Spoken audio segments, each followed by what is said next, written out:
Welcome to Competition Law course and dear learner and viewer. Today I am going to discuss the nature and scope of the modernization and decentralization of the reform within the framework of extraterritorial application of competition remedies in European Union. Dear learner and viewer, as we have taken note of the extraterritorial application of competition remedies and we have traced the 75 years of the implementation of the extraterritorial application of competition remedies in terms of Article 85 and 86 of European Economic Community and then we also refer to Article 101 and 102 on the Treaty on the Functioning of European Union in matters of restrictive agreement and abuse of dominant position. We also try to see that how Article 85 and 86 and the European Council Regulation of 1962 have been successful in creating a kind of a structure, edifice, and nodal authority and a centralized system of the governance and adjudication of the competition dispute. We have taken note of two laws in the European Union. Firstly, the European Commission Notice on Remedies 2004 and European Commission Regulation 2008 within a broad framework and comparison and contrast of the Organization of Economic Cooperation and Development and United States Antitrust Remedies Manual 2022. And what we see that the heart and soul of the advancement of competition remedies in European Union happens to be Article 7.1 of the European Council Regulation of 2003, which talks about the behavioral as well as the structural remedies applying the doctrine of proportionality in cases of infringement. We have also noticed the two classifications which has been handed down by the European Commission Notice on Remedies in 2004 in relation to the merger regulations, Article 6 subclause 2 and in relation to Article 8 subclause 2 in relation to the implementation regulation. And while taking note of both the regulation, merger regulations and implementation regulation under the European Commission Notice on Competition Remedies 2004, we have tried to see in a very magnifying manner the mandate of Article 7 of the European Commission Regulation 2003. We have noted down all the provisions, Section 2A, Section 2B, Section 3A, Section 3B, Section 3C, and Section 3D to see as to how the entire spectrum of the remedies treat well beyond the behavioral remedies and as well as the structural remedies, and it tries to have a very frantic search as how best we can reform the entire regime of the competition remedies by a slew of new remedies which can satisfy both the parties, the market, and the competition. And we have also taken note of the fact that we bifurcated the problem of the infringement and enforcement of extraterritorial application of competition law and its consequential remedies in matters of digital market and non-digital market, and in that term we refer to Section 3B. Read together is the Section 3D, which talks about the issues and practical difficulties in advancement of competition remedies in digital market. And the case in point, what happens to be in GCN and the MacroSafe case, we see that how within the authority of these laws, the European Commission, the national courts, national competition authorities have been very successfully advancing the competition remedies. Now, dear learner and viewer, having such kind of an exotic discussion on the extraterritorial application of competition law in European Union. We will be devoting to the issue of the modernization and decentralization, which has been well taken care of under Section 2A, which tries to enlarge and try to give a widest possible amplitude of the aims and objective of the competition remedies, and Section B of Article 7, Subclause 1 of the European Council Regulation 2003, which dwell and emphasizes on the point of effectiveness, proportionality, and the remedial linkages. Then, in that respect, the very tone and tenor of the reform which are set rolling in the European Union that deserves our discussion and engagement. And in that respect, what we see that the very process of the modernization and the decentralization reform, how it has been a case of juxtaposing the entire system, as in the beginning we have seen that the Article 85 and 86 of the European Economic Community Treaty and Article 101 and 102 of the Treaty on the Functioning of European Union 2010, taken together with that of the reading of the European Council's or European Union Council's regulation of 1962 and its functioning over the last 50 years. 62 because it dates back to 1962. So precisely we have more than 52 years now from the promulgation of the European Council regulation of 1962. What we see that how it tries to create and construct a kind of a centralized authorization system of the advancement of the competition remedies, and how it tries to see that a centralized authorization system alone can curb the prohibition on the abuse of dominant position, and then how the parallel and concurrent system of the European Commission, national courts, and national competition authorities will go along the way. With this, now we are turning our discussion to see that how decentralization reform and the competition remedies can work, and in that sense, from centralization reform and the centralized system of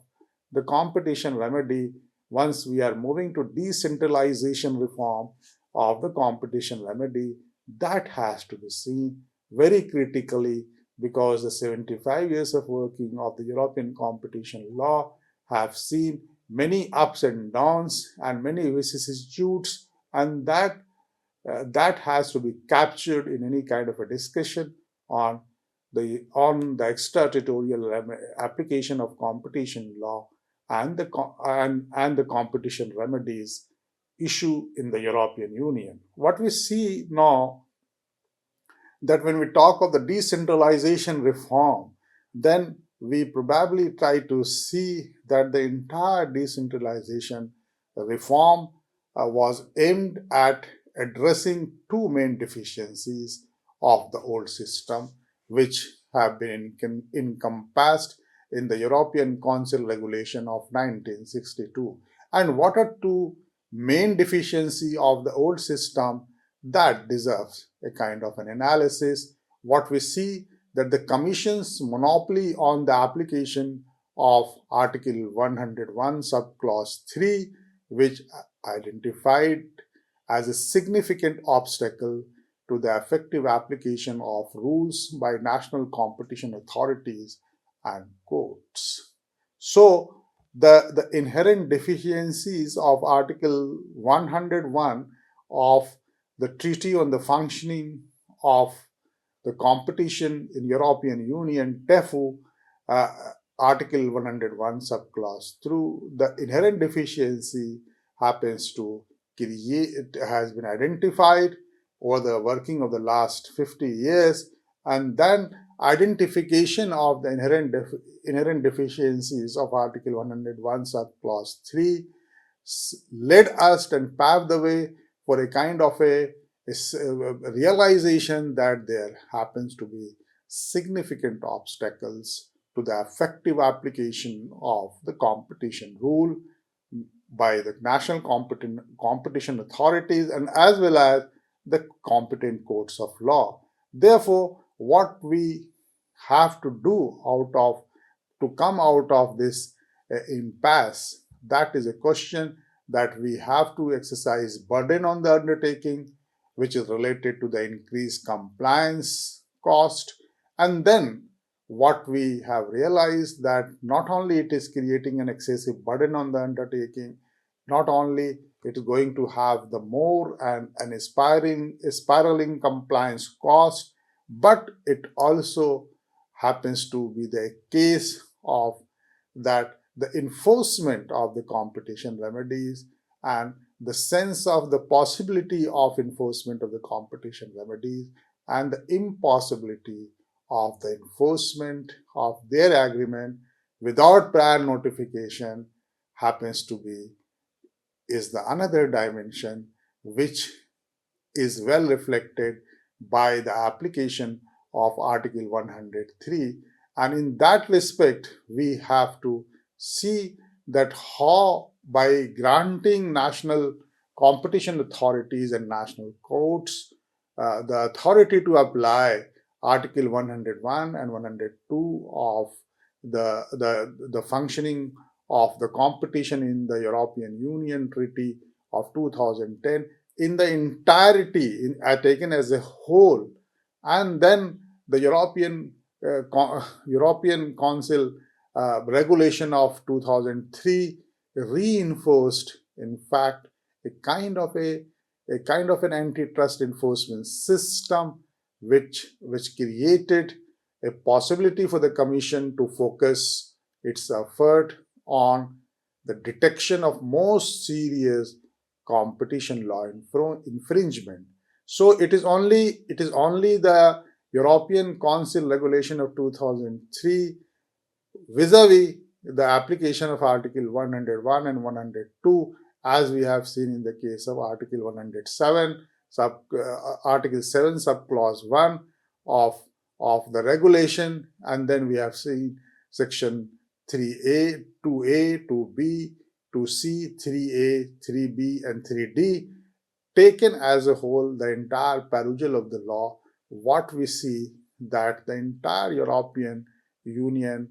competition enforcement system created the possibility that we will be having more better tool, better strategy, and better kind of the detection of the competition law infringement, and the gravity and the seriousness of the infringement are to be tapped and are to be identified at the right time. Thus, what we see that this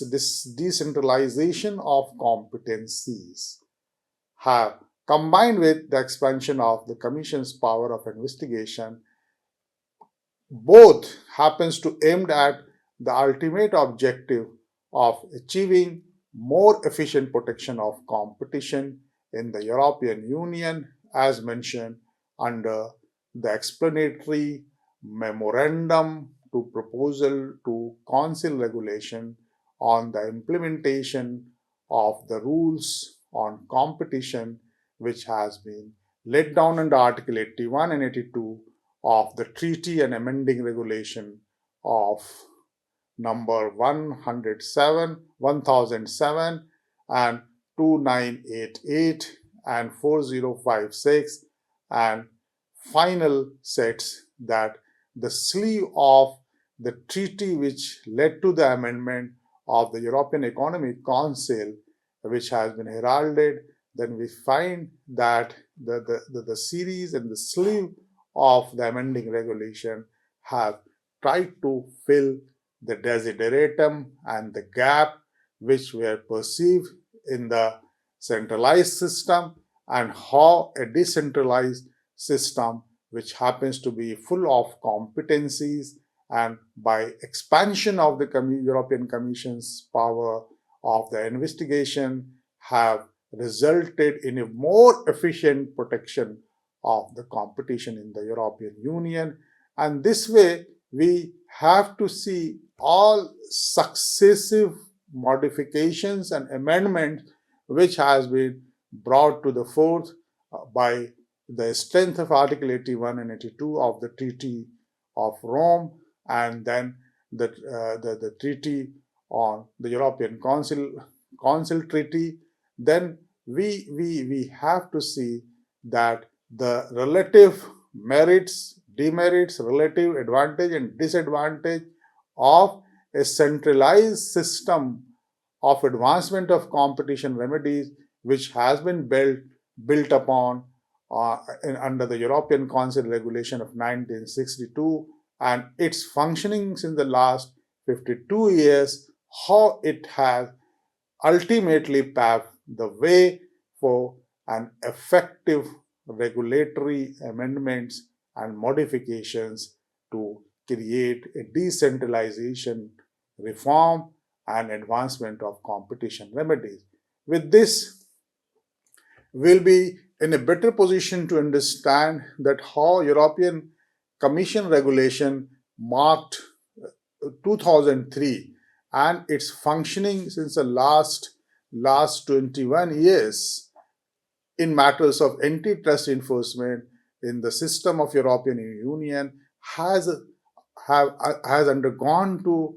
spectacular changes and most significant reform which has been taken into consideration since the European Commission Regulation 2003. We have very critically analyzed Article 7 subclause 1. We have also analyzed in that respect that Section 2A, Section 2B, Section 3A, Section 3B, Section 3C, Section 3D, and taken to its logical conclusion and its inherent potentialities of the law,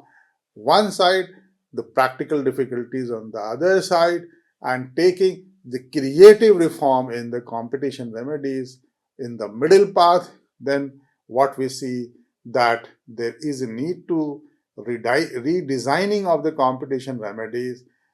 although there has been a seal of approval by the European Court of Justice in GCN and Microsoft case. But the point is that it is always wise to take a stock of the fact that how European Commission regulation, be that Article 7 and be that in different sections which I have just mentioned, that how after 21 years of its application in advancement of the antitrust remedies or the competition remedies in the European Union, to be seen, to be appraised, to be introspected, and then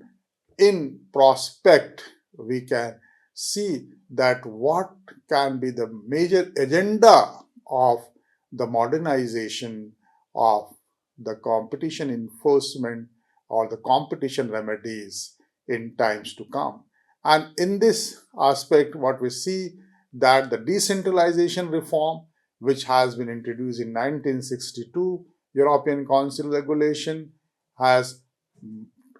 been allowed to continue, but at the same time, the rules on the implementation, the rules on the merger regulations, both bifurcation of the merger regulation and the bifurcation of the implementation regulation have contributed in a very healthy manner, and in a way it has reinforced, it has reinvigorated the very stamina into Article 101 and 102 on Treaty on the Functioning in the European Union 2003. And then what we see that how the seemingly dull provisions of Article 85 or 86 of the European Council Treaty and how the Article 101 and 102 on Treaty on the Functioning of the European Union 2010 happens to be a case where we see there is a constant fusion of the experimentation, constant fusion of kind of a reform, and constant fusion of advancing a better kind of a regime. And then the 1962 regulations, European Council regulation, and European Council regulation 2003. At one side, the European regulation 2009, European Council regulation of 1962, and on the other side, European Council regulation 2003, and in between, Article 85 and 86 of the European Council Treaty, and Article 101 and 102 on Treaty on the functioning of in the European Union in matters of how they have, in a combined manner, have handed down the very process of the modernization of the competition remedies, and how it have very rightly envisioned that we have to move from a decentralized system of advancement of competition remedies to a centralized system. And the experiences which we have located in a very well established judgment of the Court of Justice, of European Court of Justice in BRT versus Sabam 1974, which have applied the direct effect, there seems to be a sea change thenceforth, that when this law was decided by the European Court of Justice, and how the entire modernization and decentralization reform of the competition remedies have reached to a kind of a sophistication, and in that respect we have to buttress our point of view by taking recourse to Article 5 and 6 of the European Council regulation of 2003, which happens to be very important for our understanding that how Article 5 and 6 of the European Council regulation 2003 try to reflect that from where Article 101, 102 of the Treaty on the Functioning of European Union 2010 have seems to have some advancement. And in that respect, what we conclude, the dear learner, that the study of the implementation of the European Commission Regulation 2003 in the last 2 decades or 21 years of its functioning reveals the decentralization reform, and then the national judges plays a very significant role in the European Union's antitrust and the competition enforcement with respect to both public and private enforcement of the Article 101 and on Article 102 on Treaty on the Functioning of the European Union. And then we see that there is a kind of an overwhelming recognition of Article 6 of the European Council Regulation 2003. So, as we just hinted about, that the sophistication of the decentralization reform, the sophistication of the modernization of the competition remedies reform is more reflected, as we have seen Article 7, subclause 1, and its consequent and related sections 2A, 2B, 2C, 3A, 3D, 3C, and D, then we have to be equally very careful in reading the conspectus of Article 5 and 6 of the European Council Regulation 2003. And as a conclusion, what is to be said, that when the courts, European competition authorities, and European Court of Justice have tried to implement and interpret Article 101 and 102 on Treaty on the Functioning of in the European Union 2010, then we have to read Article 6 in a fresh manner and from a different angle of the reform. And what we find that it has placed the core competencies of the national judge to apply Article 101 on the Treaty on the Functioning of the European Union 2010. And then we see that how Article 3 subclause 1 of the European Council regulation of 2003 happens to be a kind of a case where there is a regulation of national competition authorities, and the national court seems to apply Article 101 and 102 of the Treaty on the Functioning of the European Treaty on the Functioning in the European Union. Thus, we see that taken together, the Article 1 and Article 2 of the Treaty on the Functioning on the European Union 2010 among the member states seems to create a kind of a strengthen the role of decentralized system, and then from decentralized system, meaning thereby it has repudiated the European Council's Regulation 1962, which conceived and practiced and promulgated a centralized system of competition remedies. So, with this, we can conclude that as we have referred to Article 7.1 of the European Council regulation, we have to refer Article 3 as well as Article 5 and Article 6 in order to have a very holistic perspective